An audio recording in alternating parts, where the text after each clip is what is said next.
Doug O'Dowd, and I'm running for City Council District 4. What I do like about the way we do our city council races, and if I'm sure you're aware of it, but the district, hopefully the top two candidates will then go into November, but then everybody in the city is allowed to vote, and it really makes us beholden um, to everybody. It's an honor to be here, and I'm really glad to have you guys reach out to me and give me an opportunity to tell you what I think about the arts. So here's my take: is I don't think the city has done enough to promote itself as an art city. And I think part of that is when I moved here in 93, we were a little old town. It wasn't what it is today, clearly, right? So I think, this is a process of maturing how we think about the arts, how we think about this city. How do we market this city as an art city? It's transformational, right? So how do we mature ourselves to maneuver money that way? And I think if we do it right, we'll bring so much more people here that will actually spend not just at the beaches, but here in the city for all the things that we do. And it's, I'm a big proponent of that. So when people get community involvement included with whatever the city does, you latch onto it much harder, right? If the city just does something, then it's just, okay, the city's doing it, whatever. But if you actually get people involved, it becomes something different altogether. If you see my top three, so I'm at dougforstpete.com is my webpage. If you look at my top three things that I'm looking at, affordable housing is number one. So I think it's about affordable housing. I think it's about setting up locations where they can do it. And even in the warehouse district, I know there's a couple plans there that I think the city should help finance, building out and providing locations for the artists to set up so they don't have to pay not only their house, but now they have to pay where are they going to set up their shop. And I know there's some really cool programs where some people are able to actually set up their shops inside their houses and allow people to go there so they're not having to pay twice, right? So I think there's a couple of things that for me, the city really needs to hold on to. We are an arts community. I think it's only going to continue that way. And I don't want to lose it because the artists can't afford to be here. That's unacceptable to me. I mean, look at teachers and firemen and the wait people, or the service people in the restaurants. I mean, they're going through the exact same things you guys are going through, right? And it takes a community to bring this together. And we have 85 acres of Tropicana site that we should be able to do something for, affordable housing, the arts community, and we own it. So let's do it right. The money has to mean something and it has to show results. And I don't believe in just throwing money at something for the sake of throwing money.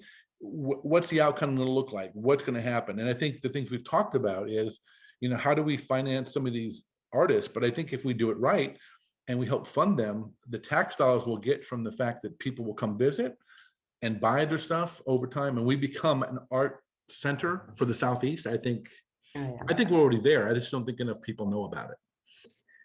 What I would like to do, and City Council should help support it financially, finding some funds, but maybe the City Council, we can work with groups who want to assist people with grant writing.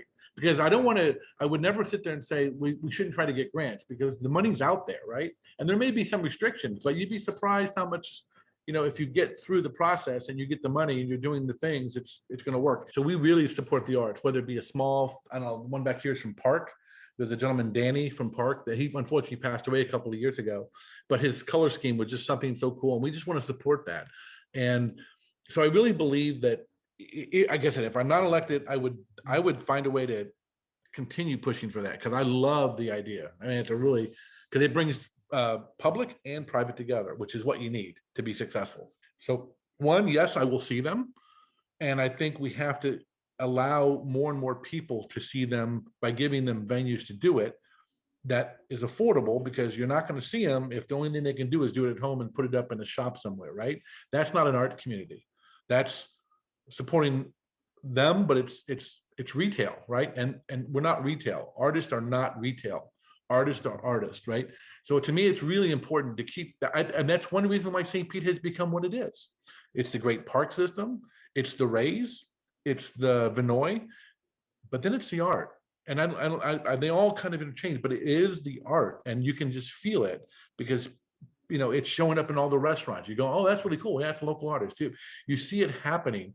St. Pete Opera has blossomed into this incredible, and a lot of people don't know that it's here, you're watching the Florida Orchestra, you're seeing what's happening with the Dali, you're seeing what's happening with, I'm just trying to think of all the places, the Duncan McClellan, the Maureen Art Center. And I find that, to me, why I love being here. When my cousins come from Ireland now, they're like, wow, this is really a very cool place. I said, I know. And they don't know about it unless we show them. And that's what I'm saying.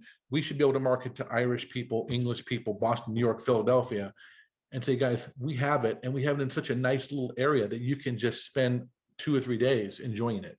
And that's what so, but there's got to be that connectivity to the artist, right?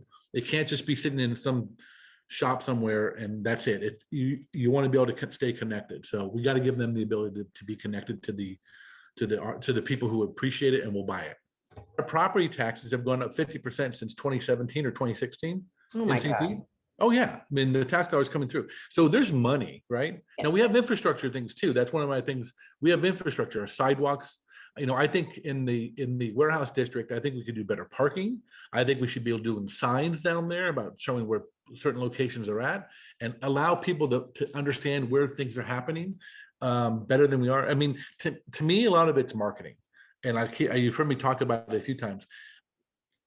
It's astounding to me that we haven't promoted it and put the dollars there, because once you market, more people will come, more people will spend. The more people spend, the better it is for you guys, for the artist, not me. I can't draw squat, but for people like me that will continue to buy local and try to, keep it promoted, we've got to let more and more people know about it.